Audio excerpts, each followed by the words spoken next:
Chers camarades d'Afrique, soyez salués en vos rangs, grades et qualités, en vos fonctions, rôles et attributions. Soyez salués de vos positions respectives, mes chers frères et sœurs. Camarades, l'heure est grave. L'heure est grave et il faut qu'on vous parle de la manière la plus sincère possible. Il faut qu'on vous parle. Mais avant d'entrer dans le vif du sujet, je voudrais vous appeler le samedi 3 août 2024 à sortir comme un seul homme pour qu'on se retrouve au niveau de la place de la Bastille. Place de la Bastille. Vous connaissez Bastille, non? Tout le monde connaît Bastille. Voilà, on s'attrape au niveau de la place de la Bastille, tout le monde, pour montrer notre soutien indéfectible à la naissance de la Confédération des États du Sahel, la Confédération de l'AES. Il faut qu'on aille manifester notre soutien indéfectible à cette union. Voilà. Mali, Burkina, Niger. Voilà. Quand je dis ça, chers camarades d'Afrique, je voudrais vous appeler à vous lever comme un seul homme pour déferler vers le lieu d'enrôlement. Allez faire vos cartes d'identité. Allez-y faire vos pièces d'identité. Parce que cette affaire de Grand Ouattara là, chaque Ivoirien, chaque Ivoirienne a sa petite part de responsabilité, a son petit rôle à jouer pour le départ de Dramane Ouattara, pour la libération de la Côte d'Ivoire. Aujourd'hui, la Côte d'Ivoire est redevenue comme un État, pas vassalisé, un État colonisé. La Côte d'Ivoire aujourd'hui est toujours... C'est-à-dire que Ouattara a pris notre pays pour remettre dans la colonisation. Même la colonisation dans son état du 19e siècle est mieux que la colonisation dans laquelle notre pays est aujourd'hui. Donc, chaque Ivoirien doit prendre conscience de ça et jouer son rôle. Votre rôle à vous, c'est d'aller vous faire enrôler. Votre rôle à vous, c'est de vous mobiliser. Et nous, notre rôle, c'est de parler, sensibiliser. Chacun à son niveau doit jouer son rôle. Mettez les cœurs, tapotez, mettez les cœurs. Camarades d'Afrique, on apprend sur les plateformes, les réseaux sociaux, que les populations d'Adjamé ont été dédommagées. On apprend ça. Que les populations d'Adjamé ont été dédommagées. Les chefs d'Adjamé ont reçu 4 milliards. On apprend. Mais comme l'Ivoirien, je dirais, l'Africain est plus... Généralement, en grosso modo, je voudrais dire l'humain en gros. Plus globalement, l'humain est un peu faible mentalement. L'être humain, souvent, ne réfléchit pas assez. Il y a des gens qui ont commencé à croire à ces balivernes. Alors que tout près là, quand Bakongo est allé casser Jesco, ils ont fait sortir une petite fille,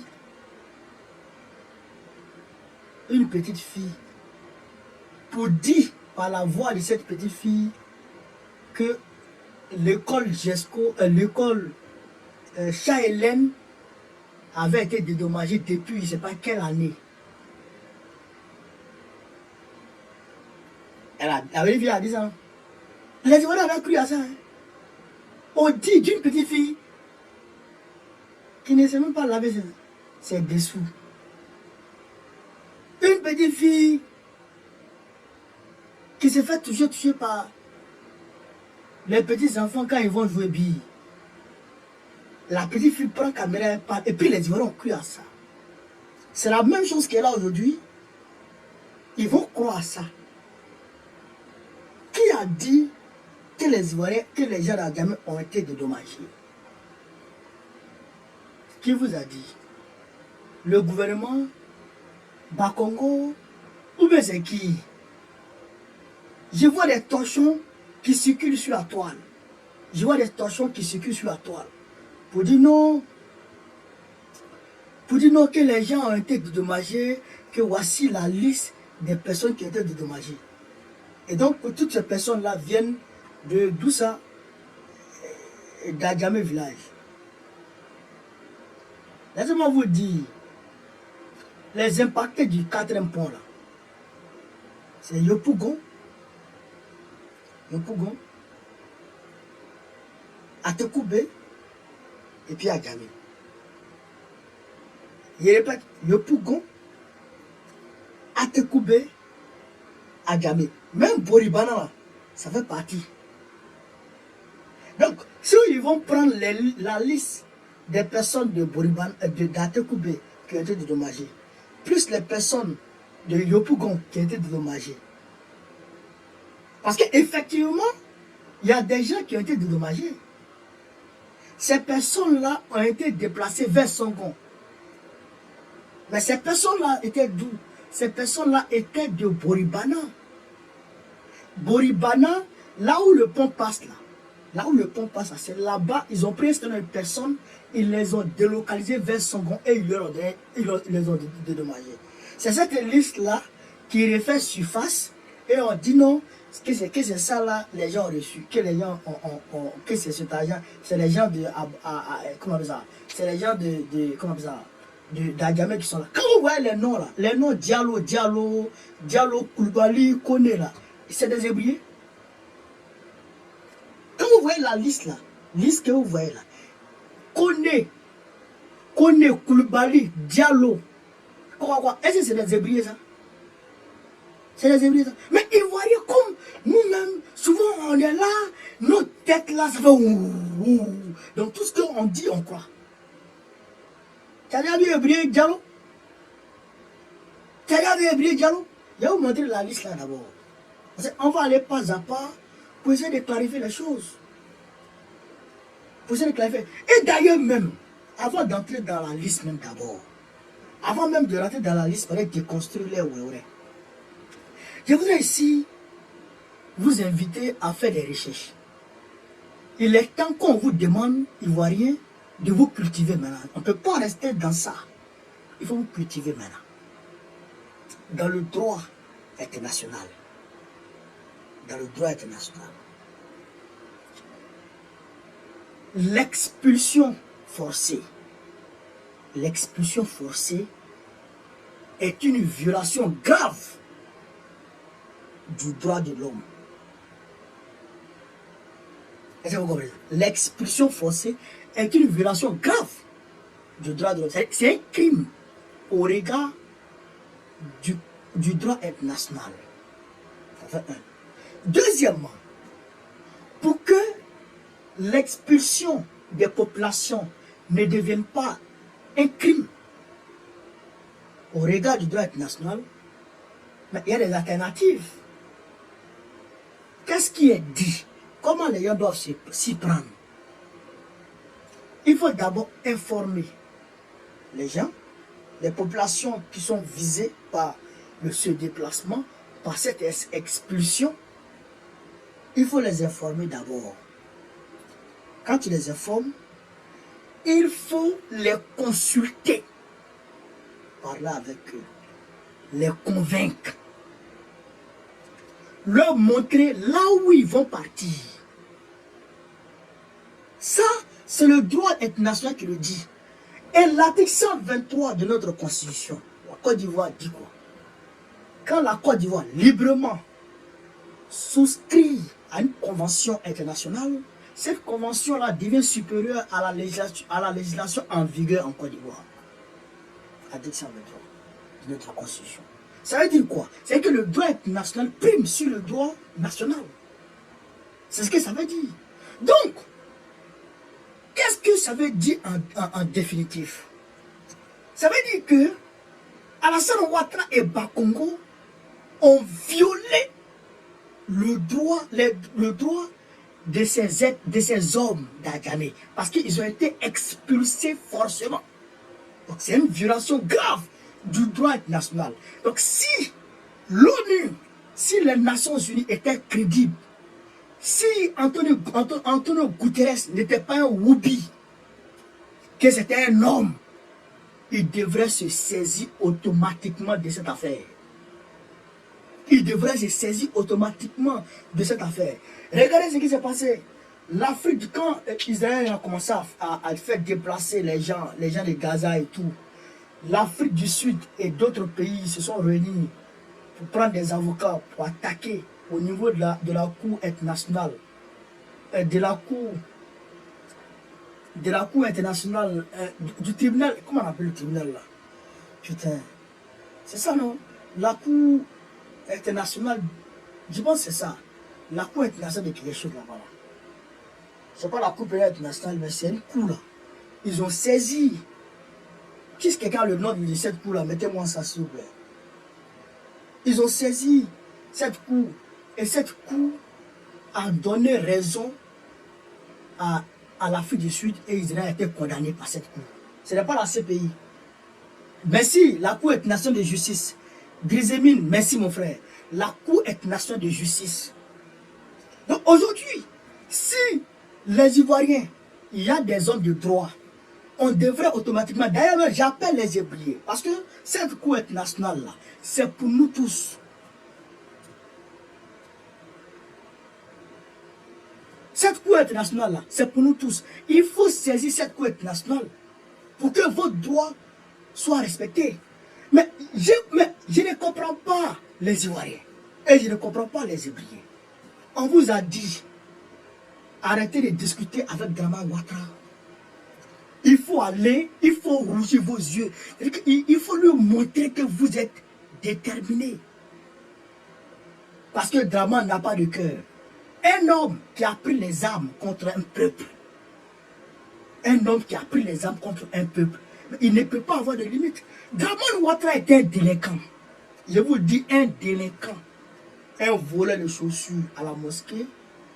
Un fumeur de drogue dans le couloir. Un vendeur de drogue. Un coupeur de route à minuit, 4 h du matin. C'est eux qui fatiguaient nos mamans là. Quand elles partaient dans leur loro double. C'est les Draman Ouattara, les Bakongo. Ceux-là, si ce n'est pas la violence, rien ne peut les arrêter. Il faut la violence pour les arrêter. Est-ce que vous comprenez ça? Je vais entrer ici, dans la liste là, pour vous montrer ici que ce n'est pas une liste qui concerne Adjamé. Ce n'est pas une liste qui concerne Adjamé. Regardez de quelle liste on parle. Regardez de quelle liste on parle. Barry Yassarou, 33 830. Barry. Bon. Koulibaly Diakarija, 27 millions. Dembélé Mohamed, Danyogo Drissa, Diallo Albassimou, Diallo Alpha, Diallo Draman, Diallo Mamadou Boy, Diallo Mamadou Seydou, Diawara Lena, Bissira. Bon. Gira Abdoulaye Karim, Aruna Mamadou. C'est hébreu ça. C'est hébreu ça. Hein? De vous avoir. Ça là, est-ce que c'est hébreu ça? Aminata.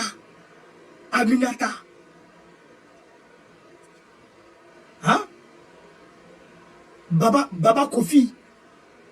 Ça c'est hébreu ça. c'est ça, c'est ébrié. Chez Cabra Pela. Je vous avoue. Non, la liste là. Kone Ngolo. Kwame Djibou. Ça, c'est ébrié, ça. Ben, le nom hébreu, Mobio Adji Hervé, ça c'est ébrié. Il n'y a rien devant. Il n'y a pas l'argent devant. Lui n'a rien reçu.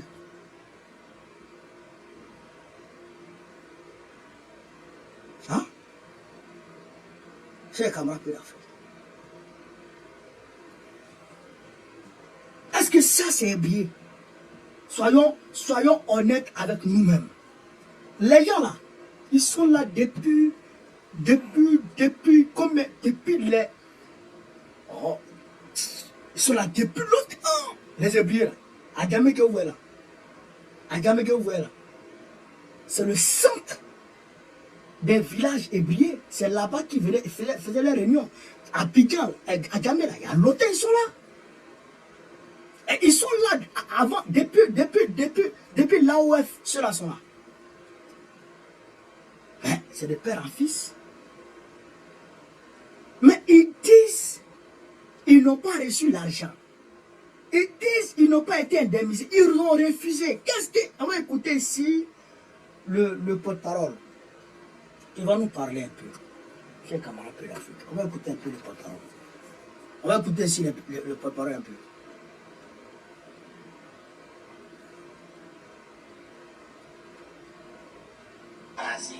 Et les femmes selon eux, là où ils attendaient le point. Voilà, on est un peu parlé, qui est très avancé même avec la primature conduite par le Premier ministre, et on ne sait pas qu'est-ce qui les a piqués. Et ils viennent détruire le village, alors que les dossiers se trouvent sur la table du Premier ministre. Est-ce que vous comprenez? Effectivement, depuis 2016, on est un peu parlé. Des négociations existent depuis 2016 et qu'on est la chefferie. Mais aucun consensus n'a été trouvé jusqu'ici sur la population du village d'Agamé, Agamé serait relogée où? N'est-ce pas?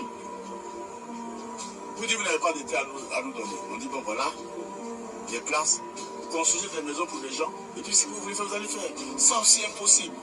Vous voulez nous donner de l'argent. Vous n'avez pas besoin d'argent. Parce que demain matin, vous allez venir dire que c'est Agamé qui a vendu son village, puisqu'ils ont reçu l'argent.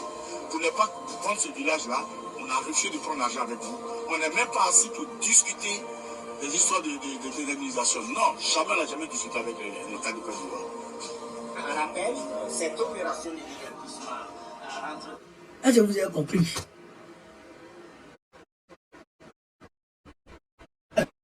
Ils ont refusé de prendre l'argent. Ils demandent de reloger les villageois. Ils sont en communauté. C'est un village, il y a un chef. Il demande à reloger les villageois. Reloger le village.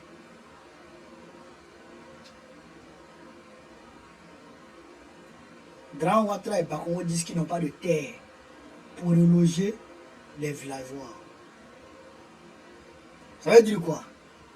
Ça veut dire que ils sont dans une dynamique d'expropriation pure et simple. C'est un génocide qui est en cours contre le peuple Aka, contre le peuple hébreu.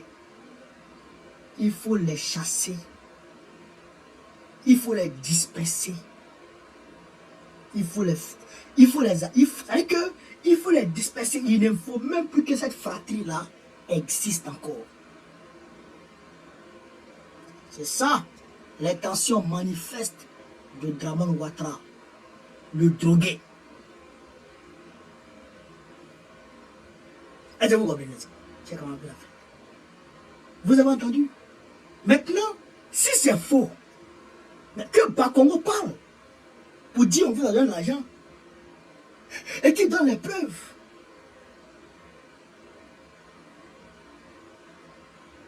La moindre des choses, c'est de reloger les gens. Ça, c'est la moindre des choses. Ça, c'est la moindre des choses. C'est au moins les reloger. Même si vous n'allez pas totalement les indemniser, mais il faut quand même les reloger. Vous ne les relogez pas, Vous partez casser leur maison et maintenant, vous faites dire à vos là, vos journalistes là, que ils ont été indemnisés à hauteur de 4 milliards, je ne sais pas combien. Tous des mythos, tous des terroristes informationnels, communicationnels, je dirais. Tous des terroristes communicationnels. Est-ce que vous comprenez? Donc, il faut que les Ivoiriens comprennent maintenant et qu'ils gardent ça au coin de leur cerveau que en réalité, les ébriers n'ont pas été indemnisés, ils n'ont pas pris d'argent avec l'État, mais c'est une expulsion forcée dont ils sont victimes aujourd'hui, comme cela s'est déjà passé depuis 1933.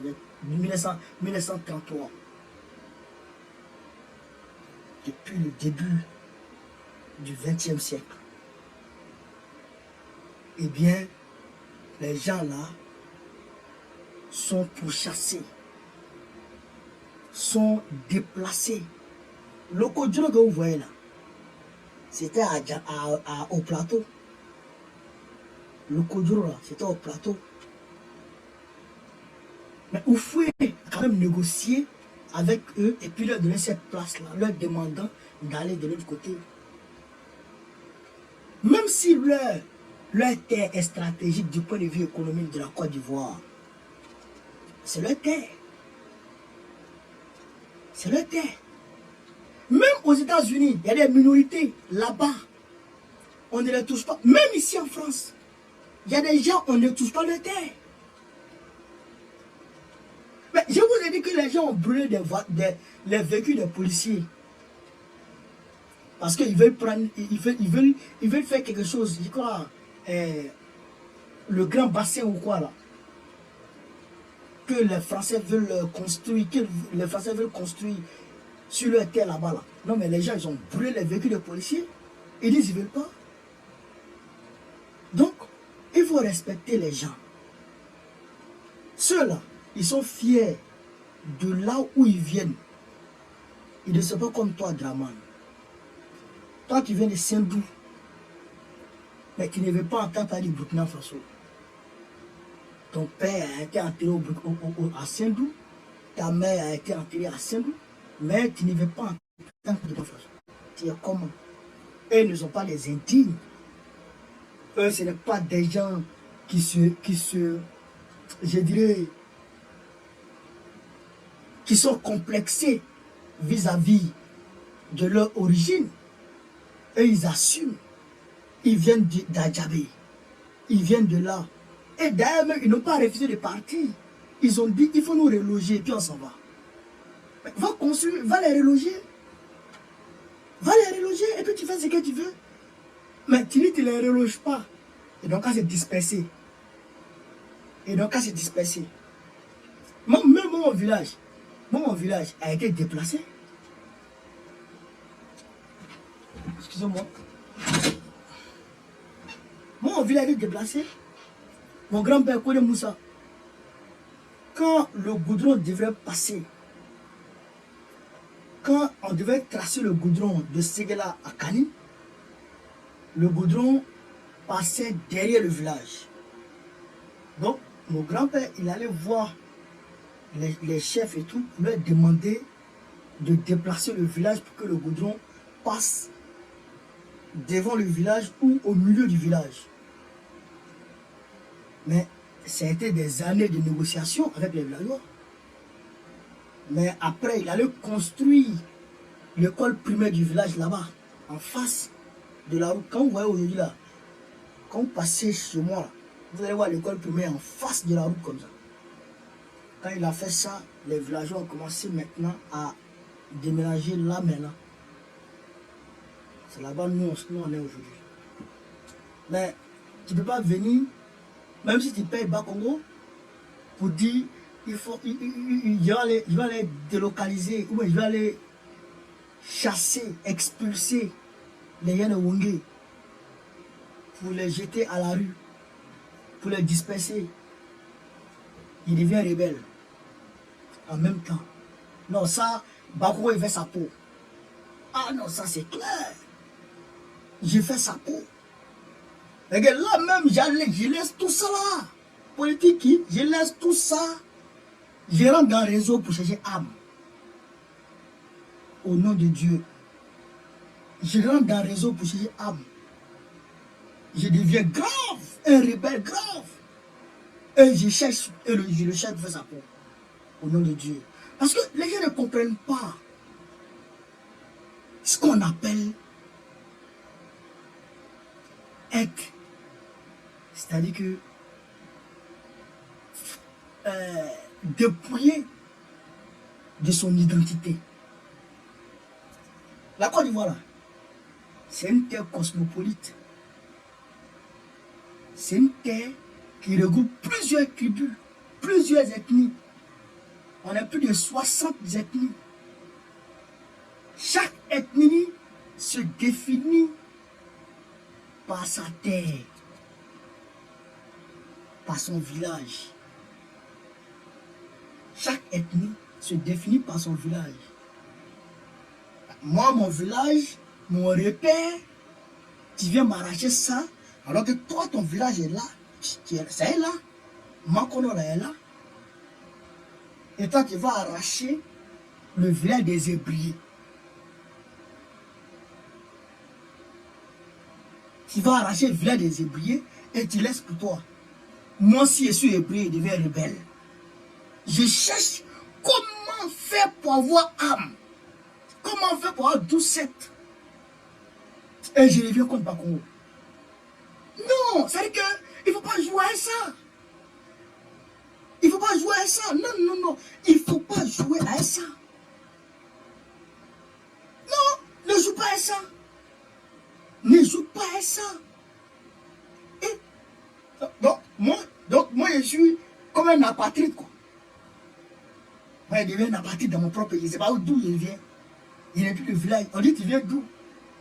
Il vient d'Abidjan. Mais où est ton village? Ah, je ne sais pas. Comment? Ça, c'est impossible, ça. Il faut respecter les gens dans ce monde. Pas bien de pour 4 pont. Mot Dieu de 4 pont. S'il n'était pas allumé. S'il n'était pas allumé. Les gens, ils s'amusent. Comme un peu d'Afrique. Donc, voilà ce que je voulais dire sur cette question. Et je voudrais que les Ivoiriens retiennent ça. Et que les Hébriers se lèvent. Rien n'est encore perdu. Ils ont cassé. Le pont n'est pas encore arrivé là-bas. Ils ont cassé et reconstruisé. C'était la maison en terre. Reconstruisez. Même si c'est des tentes, vous allez mettre là. Placez vos tentes là. Ne quittez pas vos terres. Ça vous appartient. Ce n'est pas Sendou. Ce n'est pas Makono. Makono pue. Makono pue, ça sent mauvais. Comment on appelle ça? Les hôpitaux n'ont pas de soins. Il n'y a rien là-bas. Tout est pourri. Tout est gâté. Tout est sale. La poussière sur les gens.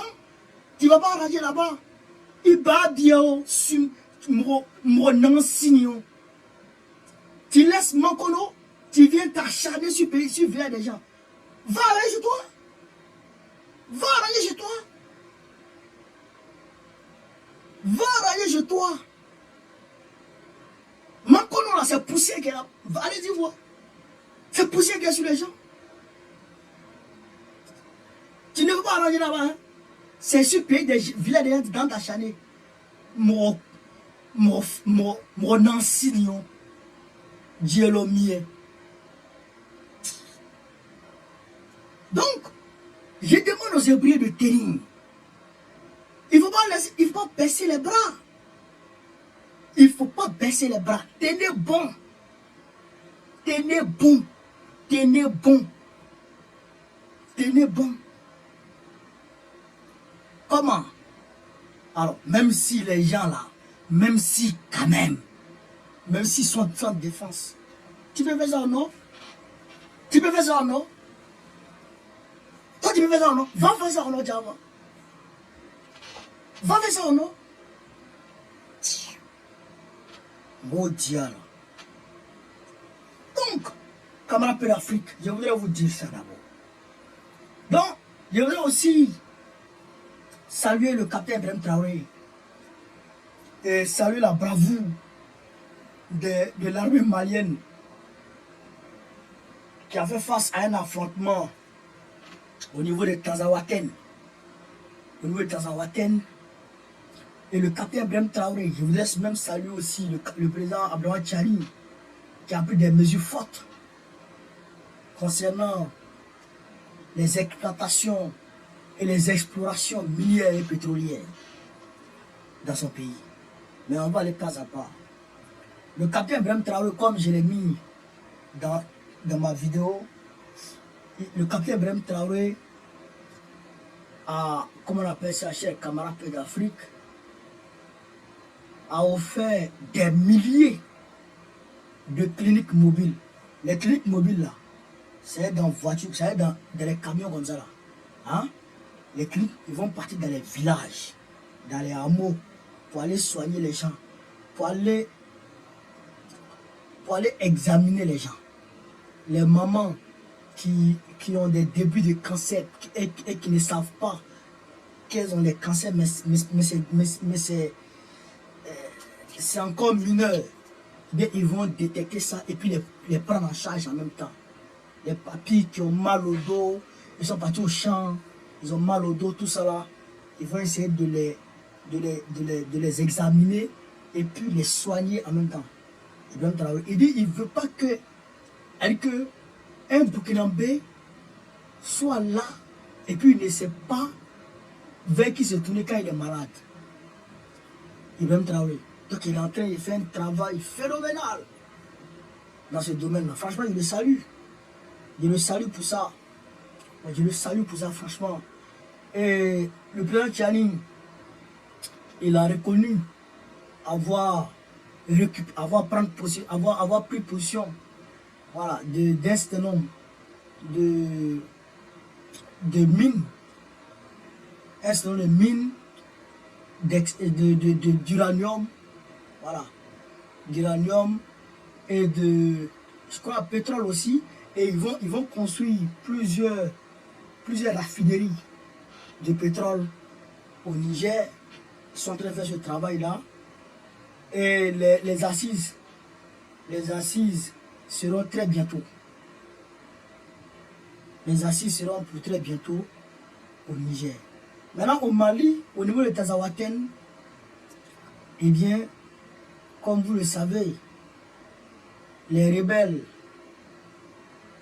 comment on appelle ça, du Mali, je dirais les rebelles de la France, les Argabas là.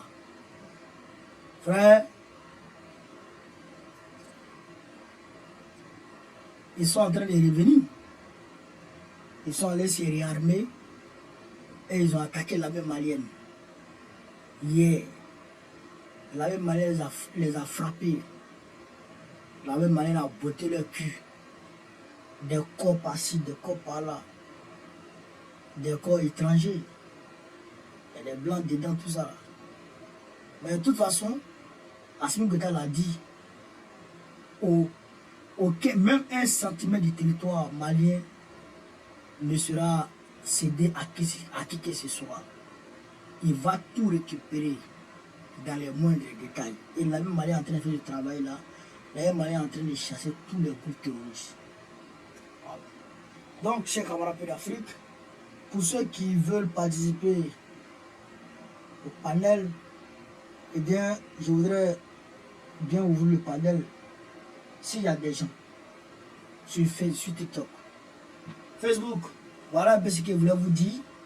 Sur ce, vive l'Afrique libre, vive le panafricanisme, vive tous les blancs africains. Gbagbo, président de la Côte d'Ivoire en 2025. On est ensemble.